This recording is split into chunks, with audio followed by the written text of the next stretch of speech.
Hello, I am the storyteller, and welcome to my channel.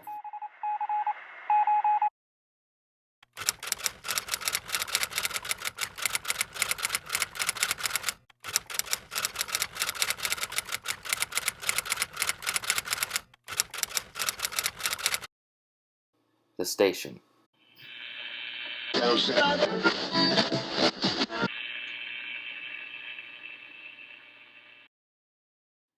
Date: December 19th, 2015. It has been about 5 years since the incident in the Rocky Mountains. The incident of the weather station that has been passed over by news outlets and the media. Completely ignored, or as some speculated, intentionally hidden from the public. I assume that the government had its part to play in the affair, although that is more mere speculation on my part. I have no proof of any kind, save what I had experienced and seen as the primary witness. The only ones that might still remember that chilling time are probably only the locals of the nearby town of North Star, Montana. Though they might not know what happened, they whisper in hushed tones of the strange military-like vehicles, along with unusual military personnel, who had passed through their town to reach the weather station that was still about 23 miles away, give or take, deep in the National Forest of Fremont. My hands are still trembling as I am typing this down. I propose to whomever the one is reading my account, to what is my purpose of writing this down and sharing it to the internet? To be honest, I don't care if anyone were to believe me or not, because I am unsure of myself when I was found by the rescue team, if I was going through some sort of feverish death dream, or from what I remembered happened. Needless to say, I am doing this for myself to confront my past. Also, out of partial curiosity to see if anyone else has shared a similar experience of something that can't easily be explained. Now, it was December 19th, 2010, exactly 5 years to the day that I am typing this. I used to work as a forest ranger for Fremont National Forest. I was responsible for patrolling the forest, along with responding to any reported suspicious activity. I had just gotten done with my patrol and was taking a break in the ranger station, which was a little cabin in the vast sea of trees and snow. I was pouring myself some coffee, getting prepared to hunker down for the night, because a wicked snowstorm was starting to brew. Suddenly, my radio station started to pick up a signal. I quickly began to tune in on it to hear the message.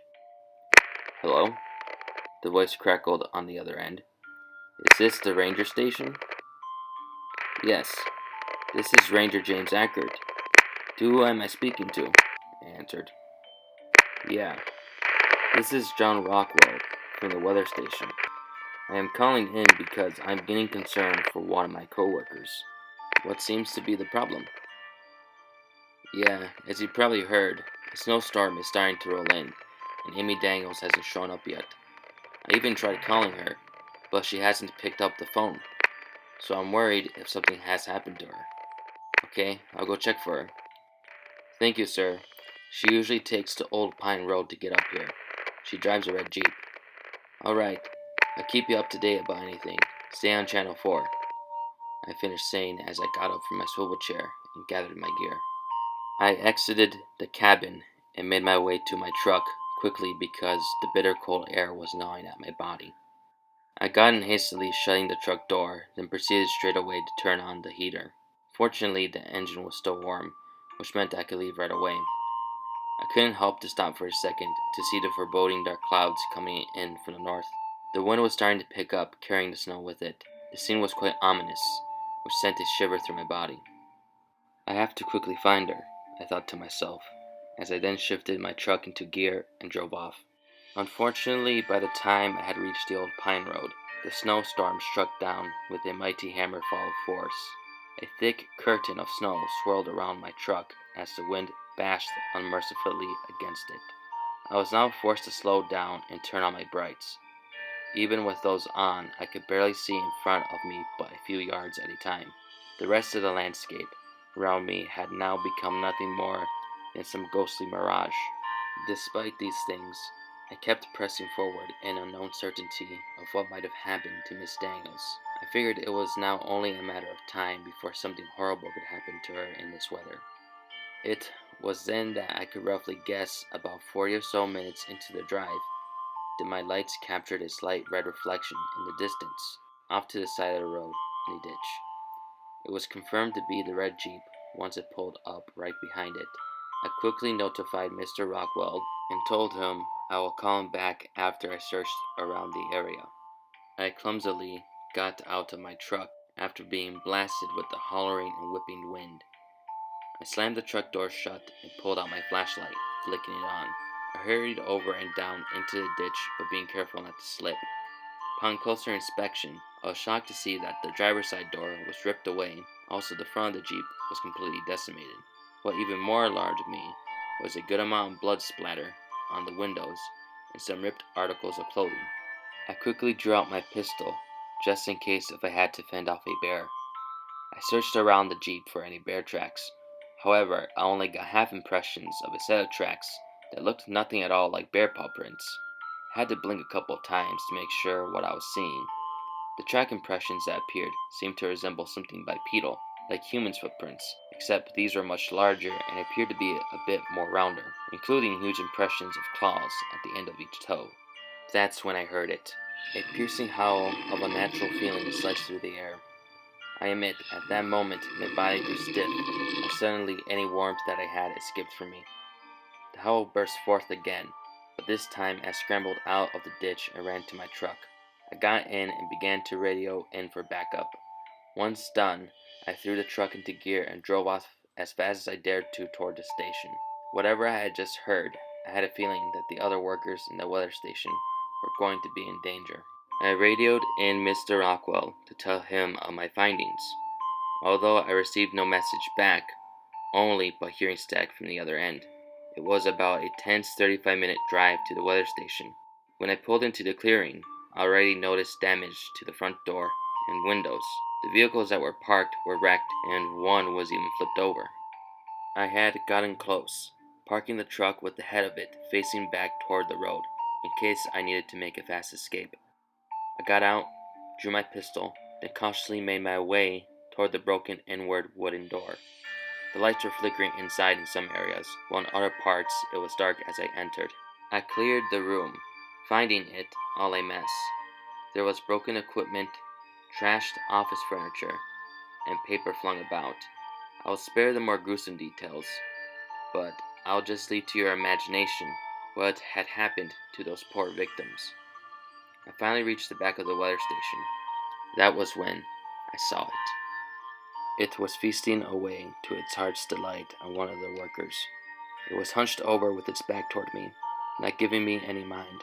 It was head to toe covered in ragged white fur, now stained with red splotches, while two noticeably pointed ears, likened to that of a wolf, protruded from its head. I trembled, and my mouth went dry. It finally stopped, then turned toward me. To this day, the face of that beast is seared into my memory. It had large black eyes, the size of a grown man's fist, a leathery blue face, and a freakishly large mouth that seemed to defy the proportions of its head. Razor-sharp teeth peeked over its stretched thin lips. There was no noticeable nose on its face, except for two quarter-sized holes, reasonably located where the nasal cavity should be. Its hands were long and spindly, with sharp nails at the end of each of its fingers. I was in utter shock at what I was staring at. In turn, it slowly started to stand up. I wanted to run, but I was frozen with fear. It then lunged at me. I snapped out of it and I pulled the trigger. It jerked back with black matter spilling out of it, and I kept pulling the trigger until I unloaded the clip. Despite doing that, it had just got back on its feet, although with much struggle. That was the moment when I ran. I reached my truck and hastily got inside. To my horror, in the headlight beams, I saw movement coming in my direction. It was another one of those creatures. I shifted the gear and floored it. Blam! I had hit it. The thing was thrown up over in the air, crashing behind me in the snow. It was an impulsive decision in the end, because the windshield was almost shattered, but it was in my way. I kept driving on the old pine road in the blistering snowstorm, doing my best guesswork and not trying to drive off it. Suddenly, my truck tire struck a patch of ice. My truck had spun out of control. I crashed into a tree head on. I must have banged my head on the steering wheel hard because I began to slip in and out of consciousness. The last thing I remembered was one of the creatures peeking in through the driver's side window, baring his teeth at me. The next thing I recalled, I ended up opening my eyes to blaring lights and movements of people trudging around through the snow. The driver's side door was now opened, and I looked up to see a man dressed in tactical winter camo gear. He was equipped with tools and weapons that you expect to see on some special forces operator. I didn't see his face, or none of their faces for that matter, because they were all wearing white balaclavas and winter goggles that had a silver tint to them, so I couldn't see their eyes. They had no discernible military insignias or patches, and if there were any, I don't remember. "Hey, this man's alive," said the soldier. "Here, let me help you," in which I staggered hazily out as I put my arm around his upper back for support as he did the same to help me stand. I noticed a black blood-like matter splattered on the side of my truck and a tarp placed over the unmoving form of the creature. They must have killed it, I thought to myself, as I was then escorted into a Humvee. Before the soldier closed the door on me, after he helped me in, he said to the other soldier that was the driver, "Okay, make sure this ranger gets to the infirmary tent." To which in response the other nodded and said, "Good luck with your hunt." To which the other one that brought me closed the door and went about his business. The vehicle that I was in rumbled away from the group of people, and I was enveloped with darkness. Finally, after a good several minutes, did I gain the courage to ask, "Who are you guys?"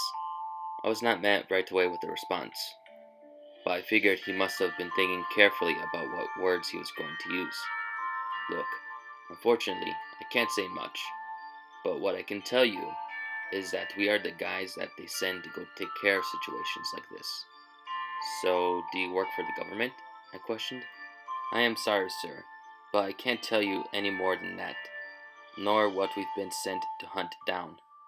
Trust me, the less you know, the better off you are.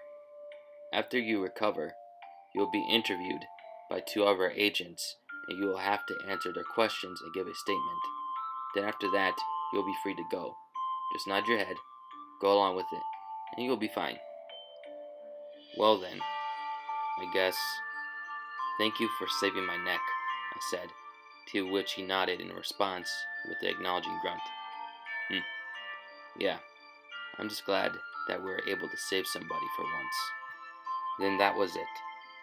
We spent the rest of the ride in silence as an occasional military vehicle passed by. I was taken to their base camp and was treated at the infirmary. I then spent the next week there in the infirmary tent, isolated from the rest of the people present there. I was even further isolated in the tent when they used a black tarp to separate me from any injured persons. I couldn't help, though, to take quick peeks through a little inconspicuous hole that I made with an eating utensil. I would see more of those soldiers walking around, along with even strange vehicles. The vehicles seemed to be some sort of container unit attached to large cargo trucks. I even heard vicious banging coming from inside them. I assumed they managed to catch some of those creatures alive. Then, at the end of the week, the storm had ended.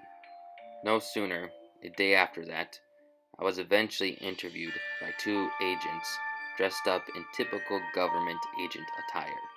Although they weren't rude by any means. On the other hand, they were very stern. I was drilled for a whole day of questions that ran along the lines of, "Who are you? What did you see? And what were the events that transpired until they found me?"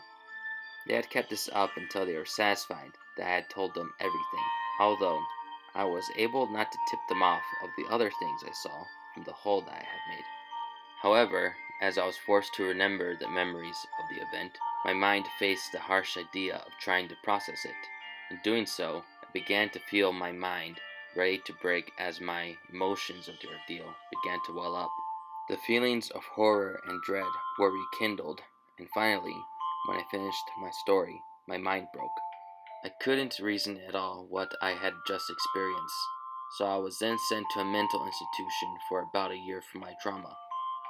Until I was stable enough, after a mix of medication and therapy, I was released. Despite their help, though, these memories of mine still haunt me. I still wake up in the middle of the night, cold sweats, and when the wind blows hard, those feelings of fright grip me again. Here I am now, no longer a forest ranger, and I live and work in the city. I still like to hike through the forest though, but I never spend too long in them, or go too far in. I don't know what you think or whether you believe or not. However, one thing is for sure, there are things out there, beyond the outer reaches of civilization. Things that lurk in the shadows and prey on unsuspecting victims. Things beyond explanation, but nevertheless very real. Something is out there.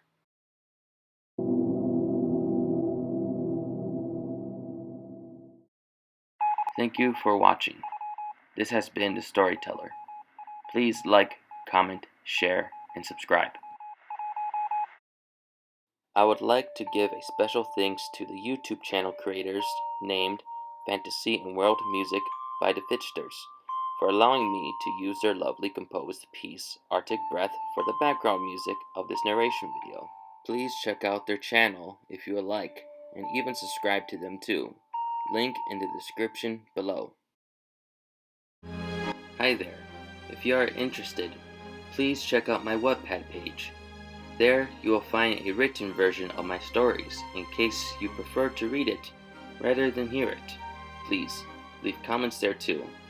If you choose, share my page and follow me. I would be very grateful if you do. I also have a Buy Me a Coffee page, so if you would like, you can support me by buying me a cup of tea. Any little support means a whole lot to me, because that means I can pursue what I love to do, which is to make and tell stories. Links to both of my Wattpad and Buy Me a Coffee pages will be provided in the description below. Again, this has been The Storyteller, and thank you for listening.